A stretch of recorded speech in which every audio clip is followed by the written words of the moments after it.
हर student की यही चाहत होती है कि वो पढ़ लिख कर अच्छा और कामयाब इंसान बने। उनके माँ बाप की भी यही ख्वाहिश होती है। सबकी क्लासेस में पढ़ाइयाँ और सिलेबस भी लगभग एक जैसी होती हैं।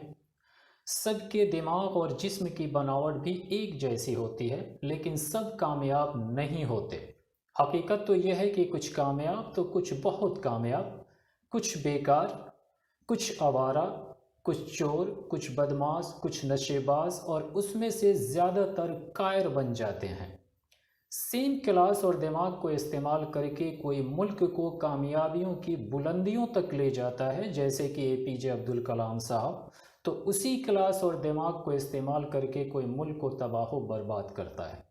इसका मतलब ये कि अच्छा और कामयाब इंसान बनने के लिए अच्छी एजुकेशन और अच्छी सोसाइटी नहीं, बल्कि सही एजुकेशन और सही सोसाइटी की ज़रूरत है।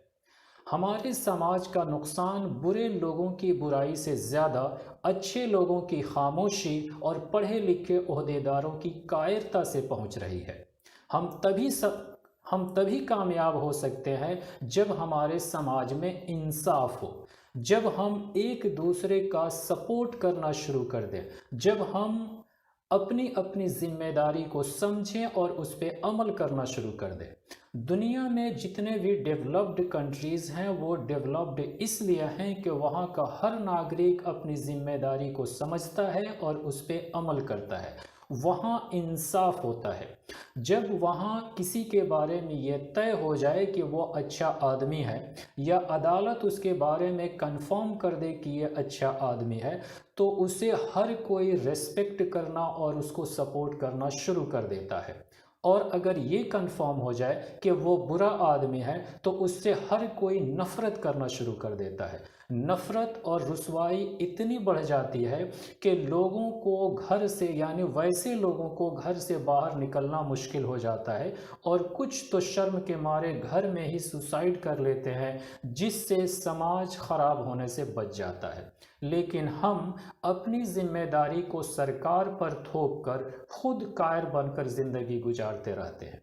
हमारे समाज में ज़्यादातर लोग पढ़े लिखे हैं, कुछ इलिटरेट भी हैं, लेकिन इन दोनों में एक तीसरा तबका भी है जो सेंसलेस है। वो डिसाइड ही नहीं कर पा रहा है कि क्या सही है और क्या गलत है, बल्कि वो सही और गलत को खलत मलत यानी मिक्स कर दे रहे हैं। कुछ ओहदे और पैसे की लालच में अपनी पढ़ाई, घर परिवार से दिए गए तालीम, ऑर्गेनाइजेशन की तरफ से दी गई ट्रेनिंग और यहाँ तक कि मुल्क के कॉन्स्टिट्यूशन को भी ताक पर रख दे रहे हैं। कुछ की आमदनी बिल्कुल नहीं, लेकिन खर्च और शौक अमीरों जैसी है। घर परिवार में बातचीत नहीं, लेकिन सोशल मीडिया पर हज़ारों दोस्त बनाए जा रहे हैं। कुछ ऐसे भी हैं जो घर पर 100 रुपया खर्च करने हो तो उसके लिए कई सवाल करते हैं, लेकिन बाहर रेस्टोरेंट, होटलों में जाकर उन्हें हज़ारों रुपया खर्च करने में कोई तकलीफ़ नहीं होती। लोग गाजर, मूली, केले, खीरे को खाने में शर्म, लेकिन गुटखा, तंबाकू, बीड़ी, सिगरेट, शराब को पीने में फ़ख्र महसूस कर रहे हैं।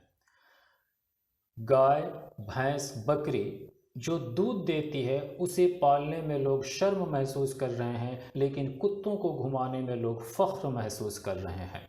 टीचर्स जो एजुकेशन के माहिर होते हैं, घर परिवार के बड़े बुजुर्ग और माँ बाप जो सही ज़िंदगी जीना सिखाते हैं। मौलवी, पंडित, पादरी जो मज़हब की सही जानकारी देते हैं। सोशल एक्टिविस्ट जो समाज की बुराइयों को दूर करने में लगे रहते हैं, लोग इनसे लगाव नहीं रखते। जबकि यूट्यूब, फेसबुक, इंस्टाग्राम और इस तरह के सोशल मीडिया पे वो दिन रात चिपके रहते हैं और उसी को मज़हब और एजुकेशन की सही जानकारियों का सोर्स समझने लगे हैं। जबकि उसको अट्रैक्टिव बनाने के लिए मिर्च मसाले मिला करके इस तरह से पेश किए जाते हैं कि उसमें हकीकत कहीं और छुप गई रहती है, और हम उसी को सही समझकर बिना तहकीक किए रिएक्ट करना शुरू कर देते हैं।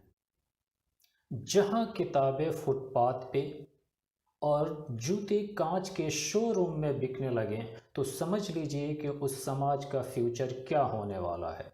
गालिब का एक शेर भी है कि बेवकूफ़ों की कमी नहीं है गालिब, एक ढूंढो हज़ार मिलते हैं। हम सब बेवकूफ़ी कर रहे हैं लेकिन उसे अक्लमंदी समझ रहे हैं।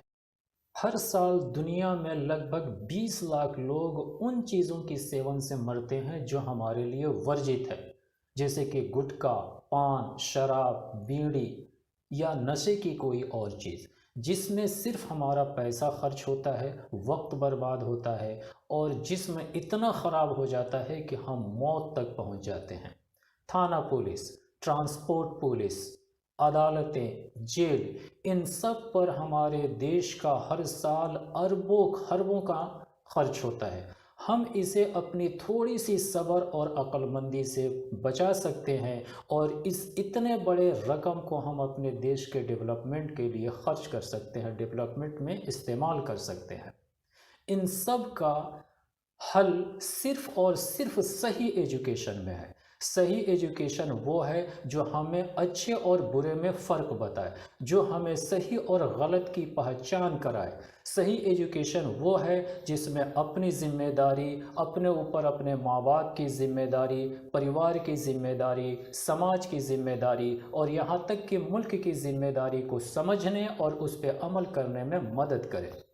मेरा नाम अजीज़ुर रहमान है। मैं एक आईटी प्रोफेशनल बड़ी ही अच्छी मल्टीनेशनल कंपनी में काम करता हूं। मैं बाकी बचे वक्त में इस पर रिसर्च करता हूं कि पढ़ाई को कैसे इजी और इंटरेस्टिंग बनाया जाए, ताकि जिस तरह बच्चे खेल जुनून के साथ कर लेते हैं वैसे ही पढ़ाई भी जुनून के साथ करने लगे।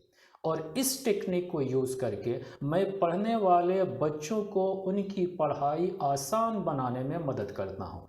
पढ़ना क्या है, पढ़ना क्यों ज़रूरी है, सही एजुकेशन क्या है, इसे बताता हूँ। साथ ही अपनी ज़िम्मेदारी, माँ बाप की ज़िम्मेदारी, परिवार की ज़िम्मेदारी, समाज की ज़िम्मेदारी और यहाँ तक कि मुल्क की ज़िम्मेदारी को समझने और उस पर अमल करने में मदद करता हूँ। मेरा ये मिशन है कि कोई भी बच्चा अंधविश्वास और दूसरों की बहकावे में न पड़े, बल्कि अपनी जिम्मेदारी को समझे और उस पर अमल भी करे। मैं एज ए सोशल एक्टिविस्ट अलग अलग स्कूल्स एंड एजुकेशनल सेंटर्स पे जाकर बच्चों को उनकी जिम्मेदारी बताता हूँ।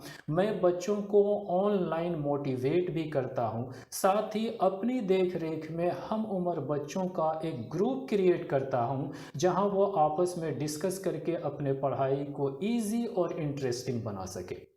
अगर आपको लगता है कि मैं आपके किसी काम आ सकता, तो आप अपना नाम और क्लास लिखकर हमारे नीचे दिए गए व्हाट्सएप नंबर 7411598722 पे एसएमएस यानी मैसेज करें। मैं आपको उस ग्रुप के साथ जोड़ूंगा जिसके लिए हर संडे शाम 7 से 8 यानी 1 घंटे का मैं क्लास करता हूं, जिसमें मैं बच्चों को इसके लिए इनकरेज करता हूं कि वो अपने माइंड को ज़्यादा से ज़्यादा यूटिलाइज कर सके। मैं उन्हें डीप थिंकिंग यानी गहरी सोच के लिए इनकरेज करता हूं। इसके लिए इनकरेज करता हूं कि सिर्फ वो करे जो ज़रूरी है और इस तरह से वो अपने मन पे काबू पाना शुरू कर देंगे और ज्यों ही वो अपने मन पे काबू करने लगेंगे, उनकी पढ़ाई और ज़िंदगी दोनों बेहतर होना शुरू हो जाएगी। ज़रा गौर कीजिए, हमारे जाबाज सिपाहियों ने और लीडरों ने अपनी जान की बाजी लगा करके इस देश को आज़ाद कराया। अब ये देश हमारा है, हुकूमत हमारी है, फ़ौज हमारी है, अदालत हमारी है, कानून हमारी है, पुलिस हमारी है। अगर कमी है तो सिर्फ हमें अपनी जिम्मेदारियों की। ये देश हमारे बड़े घर के जैसा है। जिस तरह से हम अपने घर की हिफाजत करते हैं वैसे ही हम अपने देश की भी हिफाजत करें। आइए हम मिलकर एक ऐसा समाज बनाएं जिसमें झूठ ना हो, धोखा ना हो, हर कोई एक दूसरे को सपोर्ट करे, हर कोई एक दूसरे को रेस्पेक्ट करे। एक ऐसा समाज जिसमें हर कोई सुकून और आनंद महसूस करे। मैं उम्मीद करता हूं कि आप मेरे इस मैसेज को ज़्यादा से ज़्यादा स्टूडेंट्स और उनके पेरेंट्स तक फॉरवर्ड करेंगे ताकि ज़्यादा से ज़्यादा स्टूडेंट मेरे इस क्लास का फ़ायदा उठा सके। मुझे पूरी उम्मीद है कि आप मुझे इस नेक कार्य और मुल्क की डेवलपमेंट में हमारे हिस्सा को और आगे बढ़ाने में मेरी मदद करेंगे।